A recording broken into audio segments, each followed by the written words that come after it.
Welcome to Day 6. This is Professor Vinod Kumar. కేసీఆర్కు పిలుపు కాళేశ్వరంపై June 5న విచారణకు రమ్మన్న కాళేశ్వరం కమిషన్. దీన్ని చర్చించే ముందు మీరు ఇది మన ఉద్యమ ఛానల్, ప్రజా ఛానల్, మీ కామెంటు అలాగే మీ షేర్ అనేది మనకి ఇవాళ చాలా ఇంపార్టెంటు. మీరు చూడడం అనేది ఇంపార్టెంటు. దీన్ని బతికించుకోవాలి. ఎందుకంటే ప్రశ్నించే గొంతుకగా మీ ప్రజల పక్షాన నిలబడే ఏకైక ఛానల్ D6. కాబట్టి దయచేసి దీన్ని షేర్ చేయండి, లైక్ చేయండి, కామెంట్ చేయండి. ఇక కేసీఆర్ గారికి కాళేశ్వరం కమిషను మరొకసారి లేక పంపింది. గతంలో ఆ అధికారం లేదు మీకు అని చెప్పేసి కేసీఆర్ గారు అన్నారు. కానీ అధికారం ఉన్నదా లేదా అనే అంశం పక్కన పడేస్తే అందులో జరిగిన అవకతవకలపై విచారించే అధికారం కాళేశ్వర కమిషన్కు ఉన్నది. అయితే ఇది కాళేశ్వరం కమిషన్ కాదు, కాంగ్రెస్ కమిషను అని చెప్పి విమర్శించారు. కక్షపూరితంగానే రాజకీయ కక్షతోనే ఆయన మీద బురద జల్లుతున్నారు. దాంట్లో పెట్టిందే 9,000 కోట్లు అయితే ₹1,00,000 అవినీతి ఎక్కడికి వెళ్ళి వచ్చింది అని చెప్పేసి ఇవాళ ప్రశ్నలు లేవనెత్తుతున్నారు. నేనేమంటున్నానంటే అసలు ఈ కమిషన్ల పేరుతో కాలయాపన, బెదిరింపులు, ఇవాళ దాని మీద కమిషన్ వచ్చినంత మాత్రం ఆయనకి ఏమైనా ఉరిశిక్ష పడే అవకాశం ఉంటుందా? లేకపోతే రికవరీ అయితే ఆ డబ్బులు మొత్తం ఇవాళ ఆ కేసు ఎప్పుడు తేలుతుంది? ఇప్పటిదాకా ఉమ్మడి ఆంధ్రప్రదేశ్లో వేసిన కమిషన్లు కానీ, తెలంగాణ రాష్ట్రంలో ఏర్పడే కమిషన్లు కానీ ఏమి ఇంతవరకు అవి ప్రోగ్రెస్ సాధించుని.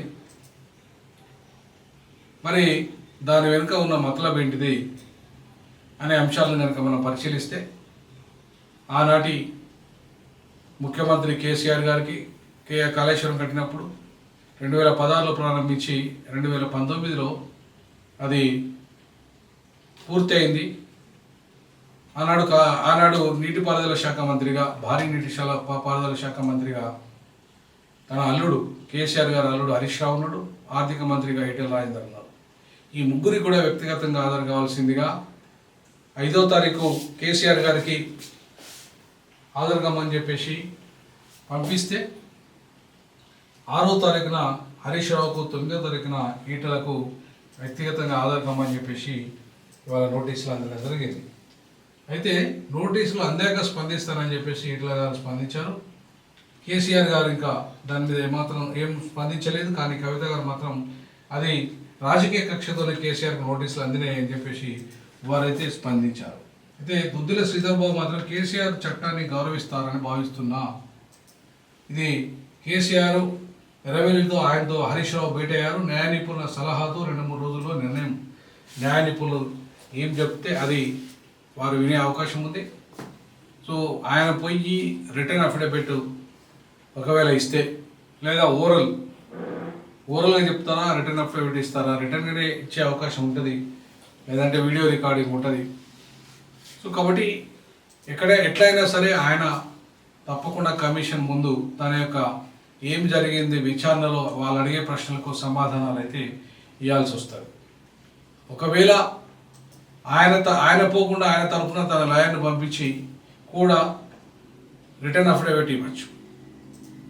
ఎందుకంటే ఏం జరిగిందో అనే విషయం లాయర్ ద్వారా ఆయన రిటర్న్ అఫిడవిట్ ఇస్తే లాయర్ పోయి రిటర్న్ విషయాలు సబ్మిట్ చేసే అవకాశం కూడా ఉండేది. కానీ వ్యక్తిగతంగా ఆధార్ కావాలని చెప్పేసి కమిషన్ ఇచ్చింది. బట్ కమిషన్కు కేవలం అది సివిల్ కోర్టు సంబంధించిన అధికారాలు ఉన్నాయి.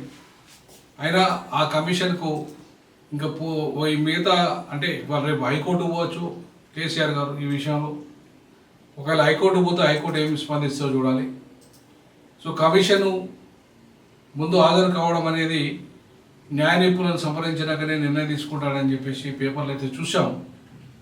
బట్ కేసీఆర్ గారిని ఇవాళ ఒక్క కేసీఆర్ గారే కాదు, అసలు అవినీతి జరగనేది ఏ ముఖ్యమంత్రి హయాంలో కాదు, రాజశేఖర రెడ్డి హయాంలో జరగలేదా, బాబు హయాంలో జరగలేదా, ఒక కేసీఆర్ హయాంలో జరిగిందా?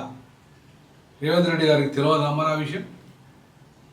సో రేవంత్ రెడ్డి గారికి రేపు కోర్టుల్లో గతంలో ఉమ్మడి ఆంధ్రప్రదేశ్లో రాజశేఖర రెడ్డి గారు లక్షల కోట్ల రూపాయలు, వేల కోట్ల, లక్షల కోట్ల రూపాయల వరకు కూడా ఆయన కూడా జలయజ్ఞం పేరుతో ధనయజ్ఞం చేశాడనే ఆరోపణలు ఉన్నాయి. మరి ఆయన పార్టీ ముఖ్యమంత్రి మీద మరి ఆయన మీద కూడా విచారణ చేపడతారా? చంద్రబాబు గారు ఆయన గురువు హాయంలో కూడా జరిగినాయి, చాలా అవకతవకలు జరిగినాయి, చాలా అవినీతి జరిగింది అనేది జగమెరిగిన సత్యం. మరి దాని మీద విచారణ చేపడతారా? కేవలం కక్ష కట్టుకొని ఓన్లీ ముఖ్యమంత్రి కేసీఆర్ను టార్గెట్ చేయడమే లక్ష్యంగా పెట్టుకుంటారా? మరి అట్లా అంటే రేపు వచ్చే గవర్నమెంట్ బీఆర్ఎస్దే వస్తుంది మళ్ళీ అని చెప్పేసి ఘంటాపథంగా చెప్తున్న కేసీఆర్ గారు రేపు వస్తే మళ్ళీ రేవంత్ రెడ్డి మీద విచారణ ఉంటుందా? రేవంత్ రెడ్డి ప్రభుత్వంలో ఏమీ తప్పులు జరగకుండానే జరుగుతుందా? అంటే దీని వెనుక కాంగ్రెస్ వ్యూహం ఏంటి? అసలు కాంగ్రెస్ బీఆర్ఎస్ను పూర్తిగా విలీనం చేసుకునే చర్యలో భాగంగా చేస్తుందా, లేదంటే ఆయన మీద శిక్ష వేసే భాగంగా చేస్తుందా, లేదంటే కాంగ్రెస్కు సరెండర్ అయ్యే భాగమా, లేదంటే కేసీఆర్ను బ్లేమ్ చేయడమా, అరెస్ట్ చేయడమా? అరెస్ట్ జరిగే అవకాశం ఉందా? ఒకవైపు మొత్తం కేసీఆర్ గారు పోయి కాంగ్రెస్తో కలుస్తున్నాడు, ఆయన జూన్ 2కు ఆయనే ముఖ్యమంత్రి కాబోయే ముఖ్యమంత్రి అని ఒకవైపు చర్చ నడుస్తున్నది. కాంగ్రెస్కు ఆయనకు అధిష్టానం పిలుపు వచ్చింది. సో అధిష్టానము పిలుపు మేరకు ఆయన కాంగ్రెస్లో పార్టీని బీఆర్ఎస్ని విలీనం చేయబోతున్నాడు. గతంలో ఆయన విలీనం చేస్తారని కూడా చెప్పారు. మరి విలీనం చేస్తా అని చెప్పిన కేసీఆర్ గారు విలీనం చేయకుండా తానే ముఖ్యమంత్రిగా 10 ఏళ్ళు ఉన్నాడు. ఇప్పుడు అనివార్యంగా విలీనం చేసే పరిస్థితి వచ్చిందా కాంగ్రెస్కి? ఒకవేళ అదే జరిగితే మరి కాంగ్రెస్లో ముఖ్యమంత్రి కావాలని కలలు కంటున్న వాళ్ళ పరిస్థితి ఏంది? అంటే వాళ్ళ ఆశలు అడియాసలు అవుతాయా? మరి వాళ్ళు ఊరుకుంటారా? కాంగ్రెస్ మీద తిరుగుబాటు చేయరా? హరీష్ రావు తిరుగుబాటు చేయడా? కాంగ్రెస్లో విలీనమైతే ఆయన పరిస్థితి ఏంది? ముఖ్యమంత్రి కావాలనుకుంటున్న కేటీఆర్ పరిస్థితి ఏంది? కాంగ్రెస్లో కేటీఆర్ ముఖ్యమంత్రి అవుతాడా? మరి ఇట్లాంటి ప్రశ్నలన్నిటికీ కాలం సమాధానం తెలుపుతుంది. బట్ ఏది ఏమైనప్పటికీ కూడా ఇది ఒక న్యాయ నిపుణులతో చర్చించాల్సిన విషయం. రెండవది, కేసీఆర్ గారి పార్టీ యొక్క భవిత 3 ముక్కలు అవుతుందని చెప్పేసి బయట చర్చ జరుగుతుంది. ఒకటి హరీష్ గ్రూపు, ఒకటి కేటీఆర్, ఒకటి కవిత గ్రూపు, ఒకటి కేసీఆర్ గ్రూప్గా ఉండే అవకాశం ఉందని కూడా చెప్తున్నారు. మరి ఈ క్రమంలో మనకి ఇవాళ ఒక హాట్ టాపిక్గా వాళ్ళ కేసీఆర్ గారికి మరొకసారి నోటీసులు వెళ్ళినాయి రిటర్న్గా.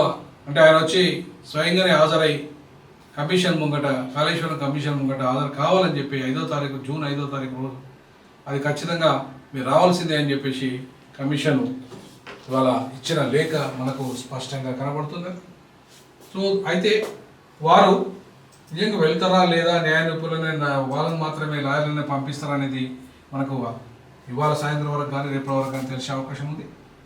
ఇంకో విషయం ఏంటంటే ఇవాళ రాజకీయ కక్షతోనే కేసీఆర్ నోటీసులు ఇచ్చిన కవిత కామెంట్ పై మీ స్పందన ఏంటి? ఇది రాజకీయ కక్షనా? నిజంగానే అవినీతి జరిగిందా? నిజంగానే అవినీతి జరిగితే ఈ ఒక్క అంశంతోనే ఆగిపోతుందా? మిగతా విషయాలు కూడా ఉన్నాయా? చాలా విషయాల మీద, ఫోన్ ట్యాపింగు, బలవంత వసూళ్ళు, తర్వాత కాళేశ్వరము, ఈ గొర్రెల స్కాము, బర్రెల స్కాము, ఇట్లా రకరకాల స్కాముల పేర్ల మీద ఇవాళ ధరణి ముఖ్యంగా. మరి ధరణి మీద ఎందుకు రేవంత్ రెడ్డి గారు ఇంత చాలా ప్రాపర్టీస్ ఇవాళ ధరణి మీద ఎందుకు కమిషన్ వేయలేదు? కేవలం కాళేశ్వరం కమిషన్ మాత్రమే ఎందుకు ఇంత సీరియస్గా తీసుకున్నారు? Why not Dharani? Why not assigned భూములు? ఈ అసైన్డ్ భూములపై ఎందుకు మరి ఇది కమిషన్ వేయలేదు? అవకతవకలపై ఎందుకు కమిషన్ వేయలేదు? ధరణిపై ఎందుకు వేయలేదు? అత్యధికంగా డబ్బులు చేతులు మారిన విషయం ఈ రెండింటి విషయాల వల్లనే. కాళేశ్వరం పెద్ద రేపు కోర్టులో నిలబడే అవకాశం లేదు. తర్వాత ఫోన్ ట్యాపింగ్ అనేది కూడా అంతగా నిలబడుతుందైతే నేను అనుకోను. ఎందుకంటే ఫోన్ ట్యాపింగ్ వ్యవహారాలంతా కూడా కేంద్ర ప్రభుత్వం దాని అనుమతులు అవన్నీ ఉన్నాకనే జరిగే అవకాశం ఉంటుంది కాబట్టి సో మిగతా కేంద్ర ప్రభుత్వం కూడా ఇరుక్కునే అవకాశం ఉంటుంది అందులో. కాబట్టి ఫోన్ ట్యాపింగ్ కూడా ఒక కొలికి వస్తుందని నేను అనుకోను. అంతేకాకుండా ఇవాళ ధరణి మీద ఎందుకు రేవంత్ రెడ్డి గారు ధరణి అవకతవకల మీద ఎందుకు కమిషన్ వేయలేదు, అలాగే అసైన్డ్ భూముల మీద ఎందుకు కమిషన్ వేయలేదు? మరి ఈ అంశాలు కూడా రేపు ప్రజల ముందుకు, రేపు ప్రజలు అడిగినప్పుడు లేదంటే ప్రతిపక్షాలు లేవనెత్తినప్పుడు వాడికి ఏం సమాధానం చెప్తారు రేవంత్ రెడ్డి గారు, కాంగ్రెస్ పార్టీ అని చెప్పేసి మనం ఇవాళ నిలదీయాల్సిన అవసరం ఉంది. ముఖ్యంగా ధరణి పేరుతో చాలా భూములు, పేదల భూములన్నీ కబ్జా గురైపోయినాయి, బతుకులు వాళ్ళ యాగమైపోయినాయి. కాళేశ్వరంలో జరిగిన అవినీతి మీద పెద్దగా సామాన్యుల మీద పెద్దగా ఎఫెక్ట్ పడే అవకాశం లేదు, కానీ ధరణి పేరుతో సామాన్య భూముల మీద పడ్డది. ఎంతోమంది ఆత్మహత్యలు చేసుకున్నారు, ఎంతోమందికి ఇబ్బందులు ఎదురైనాయి. అలాగే అసైన్డ్ భూముల కారణంగా కూడా ఇవాళ లక్షలాది కుటుంబాలు రోడ్డున పడ్డాయి. సో ఈ రెండింటిని కీలకంగా ఇవాళ రేవంత్ రెడ్డి ప్రభుత్వం వాటి మీద కమిషన్లు వేయకుండా, వాటి మీద ఒక నిర్ణయం తీసుకోకుండా, కాంగ్రెస్ పార్టీని కూడా నోరెత్తకుండా ఇవాళ మిగతా నిజంగానే కవితమ్మ గారు చెప్పినట్టుగా అది రాజకీయ కక్షగానే మనకు కనబడుతున్నది. పెద్దగా దాంతో ఒరిగేది లేదు, తేలేది లేదు. కేసీఆర్ పెద్దగా జైలుకు పోయి శిక్ష అనుభవించేది ఏమి ఉండదు. ఒకవేళ జైలుకు పోయినా మళ్ళీ ఆయన తొందరనే బయటకు వచ్చేస్తాడు.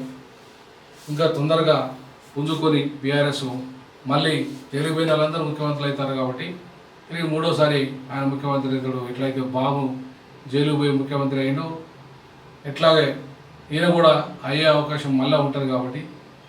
కాబట్టి కేసీఆర్ గారికి జరిగే పెద్ద ఒరిగే నష్టం కంటే కూడా దీంట్లో అసలు ఇద్దరు కుమ్మక్కైనా లేదా నిజంగానే నిజాయితీ ఉందా రేవంత్ రెడ్డికి, లేదా కాంగ్రెస్ పార్టీ కేసీఆర్ను ఇవాళ దారిలో తెచ్చుకున్నాక ఇవన్నీ కాలం నిర్ణయిస్తుంది. మీరు కామెంట్ రూపంలో తెలియజేయండి, షేర్ చేయండి, లైక్ చేయండి, కామెంట్ చేయండి. మన ఉద్యమానికి, మన ఛానల్కి వీలైతే అధికంగా సహకారాన్ని అందించండి. జై భీమ్, జై పులి, జై పెరియార్.